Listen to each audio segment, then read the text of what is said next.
हमारे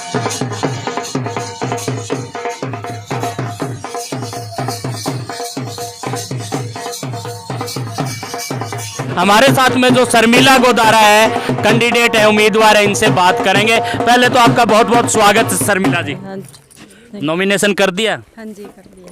तो पहले तो हमारे दर्शक जानना चाहेंगे आपकी एजुकेशन के बारे में, क्योंकि हरियाणा सरकार ने जो फैसला लिया है कि पंचायती राज के अंदर पढ़े लिखे उम्मीदवार आएँ और पंचायती राज जो सरकार गांव की सरकार है वो पढ़ी लिखी हो। तो पहले हमारे दर्शकों को अपना परिचय कराते हो। शर्मिला देवी, मेरा नाम शर्मिला देवी, वाइफ ऑफ राकेश गोदारा, श्रीमती चावड़ी देवी, पुत्र वधू इंदिरा गांधी, जो कि गांव श्यामसुख व आसपास के गांव वाले सभी इंदिरा के नाम से उपाधि दी हुई है, जो कि उन्हें इंदिरा के नाम से ही जानते हैं। तो पहली बार चुनाव लड़ रहे? यस। कैसा लग रहा है? बहुत अच्छा लग रहा है। तो किन उम्मीदों को लेकर के, किन मुद्दों को लेकर के गांव में सरपंच पद का जो आपने नॉमिनेशन किया?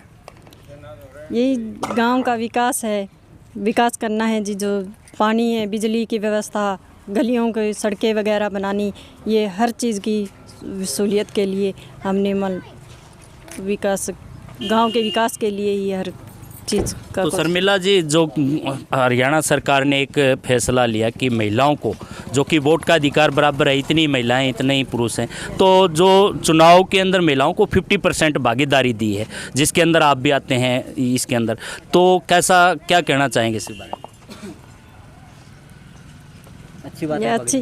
अच्छी बात है जी। हमें मतदान अच्छे से करना चाहिए, इसके लिए मौका दिया है सरकार ने आपको।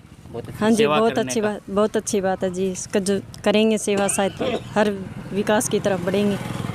तो महिला होने के नाते जो महिलाएं जिन समस्याओं से गांव में रूबरू होती है, जूझती है, तो क्या कहना चाहेंगे उनके लिए? क्या विशेष करने वाले? पानी की समस्या, सफाई, सड़कें वगैरह, जो कि हमारे पास में ही नायक बस्ती है, वो ना ही वहाँ प्रबंध है लाइट का, ना ही पानी का, सड़कों की, हर चीज़ की सुविधा के मालिक महिलाओं की हर मुसीबत को सुलझाने की कोशिश करेंगे। तो हमारे साथ में जो शर्मिला गोदारा के पति हैं राकेश कुमार, वो भी जुड़े हुए हैं। पहले तो आपका भी स्वागत है सर। सर नमस्कार, आपका गांव श्यामसुख में आने पर आपका बहुत बहुत आभार और आपका बहुत बहुत स्वागत है साहब। तो राकेश जी, जो महिला आपकी पत्नी जो है चुनाव लड़ रही हैं, तो किन मुद्दों को लेकर के गाँव में आज आप मैदान में उतारी? सर वैसे तो हम जिस परिवार से आते हैं वो एक समाजसेवी परिवार है। मेरी जो दादी थी वो चावड़ी देवी श्रीमती, उनको इस गांव में और आसपास के सभी गांव में इंदिरा गांधी के नाम से उपाधि मिली हुई है। तो हमारा गाँव, जो हमारा परिवार है, वो हमेशा से समाज सेवा में रहा है, अग्रणी रहा है, और 36 बिरादरी, किसी को भी ज़रूरत पड़ेगी तो हम हमेशा तत्पर रहे हैं। मेरी दादी जी ने एक बात कही थी कि बेटा, राजनीति नहीं करनी, हमें समाज सेवा करनी है। और आज हम यहाँ जो सरपंच पद का चुनाव लड़ने के लिए आए, राजनीति के लिए नहीं आए, हम समाज सेवा के लिए आए हैं। गांव के अंदर बहुत से सरपंच बने हैं, गांव को बने हुए 75 साल हो गए हैं, लेकिन आज भी गांव में मूलभूत समस्याओं की, बहुत सी सुविधाओं की बहुत सी कमी है। आपको बताऊं तो मेरे साथ में ही नायक समाज की बस्ती है। जब से गांव बसा तब से वो वहां रह रहे हैं।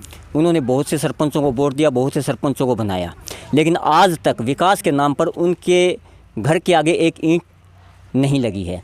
आप अगर वहाँ जाके देखें, मैं आपको दिखाऊँ, ना तो उनकी गलियाँ पक्की हैं, पानी उनका वैसे के वैसा वहाँ घरों के सामने खड़ा रहता है, ना उनकी लाइट की सुविधा है, ना उनके किसी प्रकार से, उनकी जो लुगाइयाँ हैं वो गर्मियों में इतनी परेशान रहती हैं कि सर पानी के लिए परेशान रहती हैं। तो इस अनदेखी का कारण? इस अनदेखी का कारण ये है कि उन लोगों को, इन लोगों ने अपना वोट बैंक समझा, सिर्फ वोट बैंक समझा, उनका विकास नहीं किया। अब की बार उन लोगों ने ये बदलाव का मन बना लिया है कि अब, क्योंकि उनके पास विकल्प नहीं था कभी भी, आज उनको लगा कि एक समाज सेवी परिवार आगे आया है और वो ये चाहते हैं कि अब की बार हमें पूरा मन बना लिया है इस बदलाव को करने का। जो परंपरागत जो चीज़ें, लोग जो आते थे वोट मांगते थे, उनके सामने कोई विकल्प नहीं था, उनको वोट देना पड़ता था वहाँ पे। आज उन्होंने ये मन बना लिया कि अब हमारे सामने एक विकल्प है इस तौर पे कि एक पढ़े लिखा परिवार, एक समाजसेवी परिवार हमारे सामने आ रहा है, जो हमारी सुविधाओं को, हमारी जो समस्याएँ हैं उनको समझता है और उन समस्याओं को यही दूर कर सकते हैं, बाकी और कोई भी दूर नहीं कर सकता, सिर्फ यही दूर कर सकते हैं। कितने पढ़े लिखे हो? BA किए हुए? तो दोस्तों इस समय जो शर्मिला गोदारा ने अभी अभी सरपंच पद के लिए गांव सामसुख में नॉमिनेशन किया है और चुनाव लड़ने जा रही हैं, कई मुद्दों को लेकर के चुनाव लड़ रही हैं। और दूसरा एक जो पढ़ी लिखी पंचायत का जो सपना हरियाणा सरकार ने देखा, उसमें पढ़ी लिखी महिला जो है उम्मीदवार यहाँ पे हमें देखने को मिल रही है। ग्रामीण यहाँ पे काफ़ी मौजूद हैं। नॉमिनेशन के बाद में ये प्रचार प्रसार अभी बढ़ेगा। 25 तारीख को जो है पंचायती राज चुनाव होने जा रहे हैं। तीसरे चरण में है हिसार का जो गांव हैं उनमें चुनाव होंगे और देखना ये है कि आखिर पढ़ी लिखी पंचायत जो बनेगी उसमें किसका जो है वोट बैंक, किसको ज़्यादा समर्थन मिलेगा और जिन मुद्दों को लेकर के ये चुनाव लड़ रहे हैं आने वाली सरकार गांव की सरकार में वो कर पाएंगे। इन्हीं तस्वीरों के साथ बने रहिए PM Afo न्यूज़ से मैं रण सिंह पवार।